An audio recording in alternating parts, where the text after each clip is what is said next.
Suppose ఒక positive charge తీసుకుందాం. The positive charge నుంచి ఫీల్డ్ లైన్స్ ఇలా మూవ్ అవుతూ ఉంటాయి. సో పాజిటివ్ ఛార్జ్ నుంచి ఫీల్డ్ లైన్స్ ఇలా మూవ్ అవుతూ ఉంటాయి. ఇది ఛార్జ్ తగ్గట్టుగా ఫీల్డ్ లైన్స్ మూవ్ అవుతుంటాయి. ఛార్జ్ ఎక్కువైతే ఫీల్డ్ లైన్స్ ఎక్కువ అవుతాయి, ఛార్జ్ తగ్గితే ఫీల్డ్ లైన్స్ తగ్గుతూ ఉంటాయి. సో నెంబర్ ఆఫ్ ఫీల్డ్ లైన్స్ని మనం ఫ్లక్స్ అంటారు.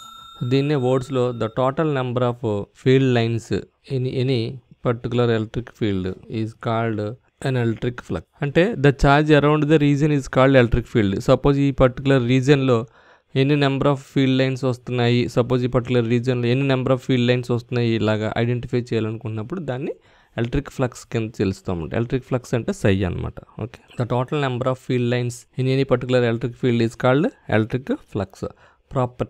Properties of electric flux. The charge on a body is plus or minus q coulombs. Then the total number of lines originating or terminating is called flux. So the charge on a body plus q coulombs. So దీని charge యొక్క బాడీకి plus q coulombs. Then total number of lines originating and terminating is called flux. So ఇలాగ field ఇలా పెరుగుతూ వెళ్తుంటే కొంత దూరం వెళ్ళిన తర్వాత వ్యానిష్ అయిపోతూ ఉంటుంది. ఓకే, ఇక్కడ నెగిటివ్ ఛార్జ్ పెట్టారనుకోండి పొరపాటున, లేకపోతే ఒకవేళ నెగిటివ్ ఛార్జ్ పెట్టారనుకోండి, నెగిటివ్ ఛార్జ్ అయితే ఇది ఇలా అట్రాక్ట్ అవుతుంది, ఈ ఛార్జ్ అనేది ఇలా అట్రాక్ట్ అవుతుంది. So the flux lines radially moving outward direction is a positive charge.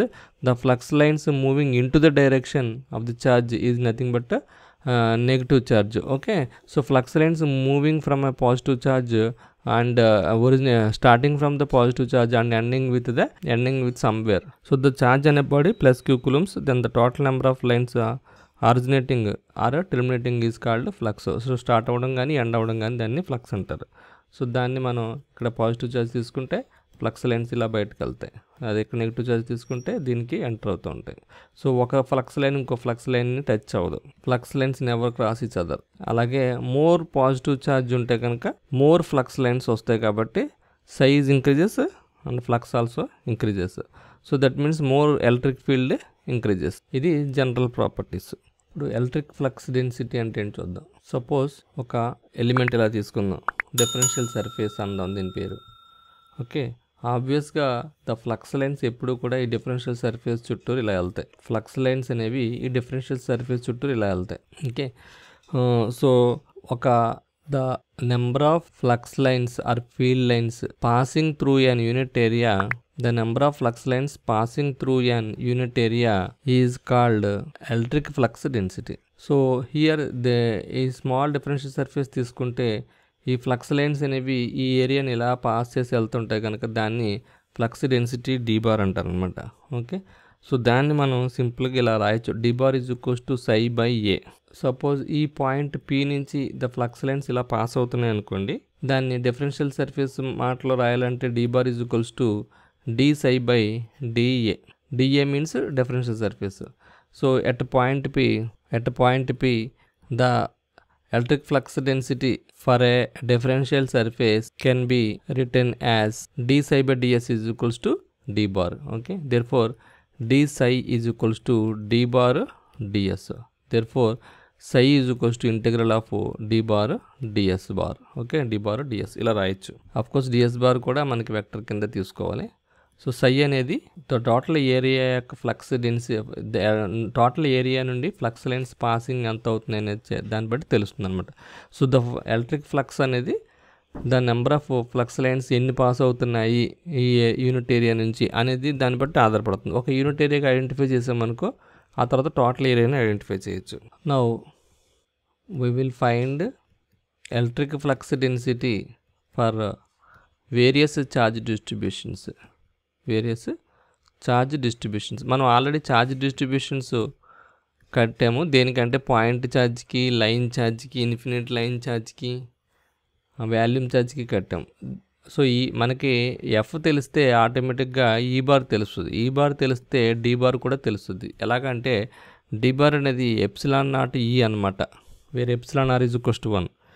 ఇప్పుడు సపోజ్ ఒక ఛార్జ్ తీసుకున్నారనుకోండి, ఈ ఛార్జ్ వల్ల ఆటోమేటిక్గా ఫ్లక్స్ లైన్స్ పాస్ అవుతూ ఉంటాయి ఇలా కదా. ఇలా ఒక ఫ్లక్స్ లైన్స్ పాస్ అవుతున్నప్పుడు ఒక పాయింట్ ఛార్జ్ ఇక్కడ పెట్టామనుకుందాం, ఈ పాయింట్ ఛార్జ్ నుంచి ఎన్ని ఫ్లక్స్ లైన్స్ పాస్ అవుతున్నాయి, సో ఇలాగ ఎన్ని ఫ్లక్స్ లైన్స్ ఈ పర్టికులర్ ఏరియా నుంచి పాస్ అవుతున్నాయి, సో ఇక్కడ ఒక పాయింట్ ఛార్జ్ పెట్టాం అనుకుందాం. ఈ పాయింట్ ఛార్జ్ నుంచి ఎన్ని ఫ్లక్స్ లైన్స్ పాస్ అవుతున్నాయి అనేది మనకి డి బార్, అంటే D bar is equals to D psi by DS అనమాట. ఓకే, దాన్ని మనం D bar is equals to psi by S అని అనొచ్చు. సై అంటే ఛార్జ్కి సమానం కాబట్టి ఛార్జ్ ఎంత ఉందో దానికి తగ్గట్టుగానే ఫ్లక్స్ వస్తుంది కాబట్టి charge is nothing but the Q ఎక్కడ ఉంటుందో గాసులా. So psi by S. ఈ ఏరియా అంతే ఎంత ఉంటుందంటే 4πr² ఉంటుందన్నమాట. సో దీన్ని క్యూ బై 4πr² అని అనొచ్చు. Therefore D bar is equals to Q by 4πr² అనమాట. ఓకే, డి బార్ అనేది మనకి ఎప్సిలాన్ నాట్ ఈ కాబట్టి క్యూ బై 4πr² ఇలా రాయొచ్చు. సో ఈ బార్ రావాలంటే దీన్ని బట్టి క్యూ బై 4πε0r² అని రాయొచ్చు. ఓకే, సో మనకి డి బార్కి ఈ బార్కి రిలేషన్ అదనమాట. అలాగే electric flux density for infinite line charge చూద్దాం. Electric flux density D bar for infinite line charge. Electric flux density D bar for infinite line charge. మనకి D bar అనేది మనం electric field ఇంటెన్సిటీని find out చేసాం for infinite line charge. E bar is equals to rho L by 2πε0 rho into A rho bar. దీన్ని బట్టి మనకి ε0 ఇటేపు తీసుకొస్తే రో L by 2π rho A rho bar. ε0 is equals to D bar. D bar equals to rho L by 2π rho A rho bar. So ఈ విధంగా మనకి D బార్ని identify చేయొచ్చు. అలాగే electric flux density D bar for a surface charge. దీన్ని కూడా మనం సింపుల్గా ఎలా రాయొచ్చు అంటే we know that electric field for surface sheet of ఛార్జ్కి ఎంత అంటే రో S by 2ε0 into A rho bar I think. So ఇలా వచ్చింది అనుకుందాం. దీన్ని ε0 into E bar is equals to rho S by 2 A rho bar. Therefore D bar is equals to rho S by 2 into A rho bar. Okay, so ఇది flux electric flux density D bar. D బార్కి E బార్కి ఉన్న relation అది. అలాగే electric flux density for volume charge కూడా చూద్దాం. For volume charge, electric flux density for volume charge. As we know Q is equals to integral of rho V D V. Q is equals to integral of rho V D V. So మనకు తెలుసు D bar అనేది సై by S. Psi అంటే Q by S. So Q అనేది ఏంటంటే integral of rho V D V. So therefore D bar is equals to integral of rho V D V by S అంటే మనకి 4πr².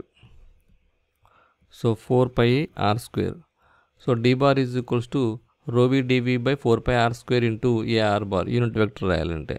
So దీన్ని ε0 E bar కింద రాయాలంటే integral of rho V D V by 4πr² into ε0 into A R bar. So this is the relation between the D bar and E bar. Okay, so ఈ video కనుక మీకు నచ్చినట్టయితే subscribe చేయండి, share చేయండి, like చేయడం మర్చిపోకండి. మరి ముఖ్యంగా బెల్ ఐకాన్ అస్సలు మర్చిపోకండి. బెల్ ఐకాన్ ప్రెస్ చేయడం అస్సలు మర్చిపోకండి. Thank you very much. Again by by.